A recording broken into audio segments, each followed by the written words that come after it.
My Divine Movement, and I'm going to show you how to do a shoulder slide and a body roll at the exact same time to make your way down to the floor. The first thing you're going to do is you're going to want to make sure that you watch the video of how to do a shoulder slide. Unless you already know how to do a shoulder slide, then you can stay here with me in this video. You're going to find that sweet spot in your back, and you're going to get a nice grip with your hands.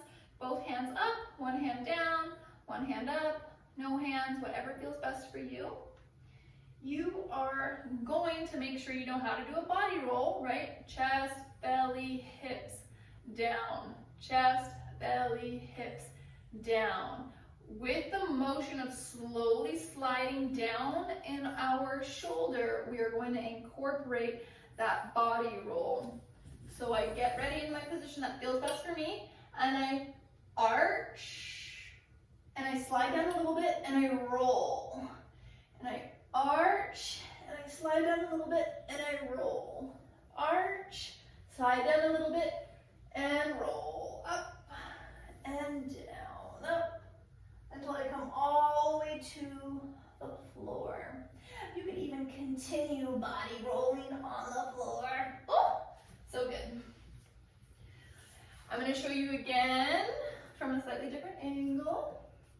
Here, chest, hips, and down.